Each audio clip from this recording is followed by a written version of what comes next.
Cube Radio. Salut, c'est Charles Dran avec l'équipe dans 5 minutes. On s'intéresse aux sciences, à l'histoire et à l'actualité. Aujourd'hui, on parle de l'Arctique. Ça fait 40 ans qu'on nous dit que ça fond là-haut. Où est-ce qu'on en est? Sans surprise, le rythme s'est accéléré ces dernières années au point où il se passe plus d'une semaine sans qu'on ne voit des images de glaciers s'effondrer ou de glaciers géants qui se détachent de la calotte. On dirait qu'on devient même immunisé à ce genre de nouvelles. C'est comme si on les voyait plus, on les entendait plus. Peut-être parce que c'est loin de nous et qu'il s'agit d'un territoire tellement vaste qu'il est difficile d'appréhender les effets de cette fonte, malgré tous les dessins, les représentations, les cartes là, qu'on nous montre. Sans compter que ce qui s'y joue là-bas, ça intéresse pas mal de monde, des intérêts politiques, économiques surtout, à qui ça fait bien l'affaire de voir un passage maritime s'ouvrir par le nord. Donc en fait, qu'est-ce que ça pourrait changer qu'il n'y ait plus de glaciers en Arctique? Voici Véronique Morin. Au mois de juillet dernier, 40% du plateau de glace Milne, vieux de 4000 ans, situé sur la côte nord-ouest de l'île d'Ellesmere, au Nunavut, s'est effondré dans la mer. La dernière banquise de glace entièrement intacte du Canada n'était plus.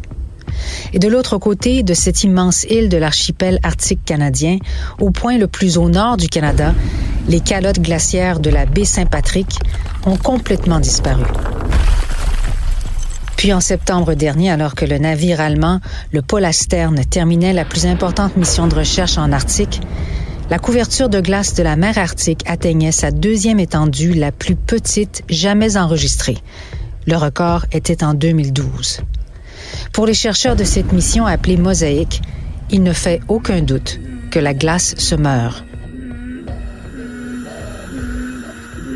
À mesure que les températures mondiales augmentent, l'étendue minimale de la glace de mer Arctique a diminué en moyenne de 13% chaque décennie depuis 40 ans.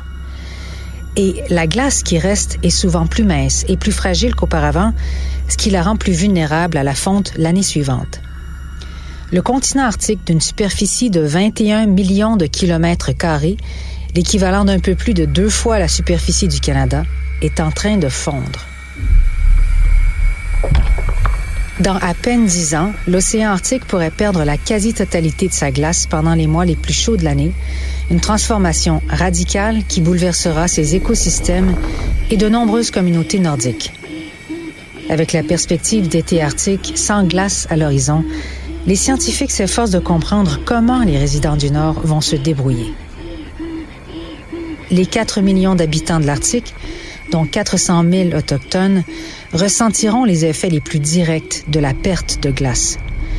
Plusieurs prédisent que des communautés côtières entières seront forcées de déménager à mesure que le pergélisol fond et que les rivages s'effondrent sans glace de mer pour les protéger des violentes tempêtes.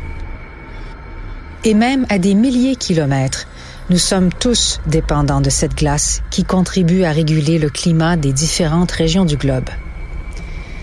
Cette fonte sans précédent de l'Arctique a déjà commencé à occasionner des perturbations ailleurs dans le monde. On découvre que les eaux libres de l'Arctique contribuent à amplifier les événements météorologiques tels que les vagues de froid aux États-Unis, en Europe et en Asie au cours des hivers récents. L'analyse des images satellites de la NASA démontre que cette fonte rapide modifie les courants marins, la salinité de l'eau, puisque les glaciers sont composés d'eau douce, et contribue à l'élévation du niveau des océans, menaçant les populations riveraines du monde. En même temps, plusieurs y voient de nouvelles opportunités économiques, car l'eau libre permet un meilleur accès aux zones de pêche, aux gisements de pétrole et de gaz et à d'autres sources de revenus. De plus gros navires de croisière comme le Crystal Serenity, qui a traversé le passage du Nord-Ouest avec 1000 passagers et 600 membres d'équipage en 2017, font foi de l'intérêt touristique que l'Arctique suscite. Mais s'aventurer sur ces eaux libres ne vient pas sans risque ni péril. Seulement 10% de l'océan Arctique au Canada et moins de 2% de l'océan Arctique aux États-Unis sont cartographiés, et seuls 25% de ces cartes sont fiables. Certaines des cartes remontent au 18e siècle, à l'époque des capitaines James Cook et George Vancouver, à l'époque où les Russes possédaient l'Alaska. C'est dire à quel point nous naviguons à tâtons avec l'avenir de l'Arctique, mais aussi quand vient le temps de prédire l'impact de la fonte de ces glaces.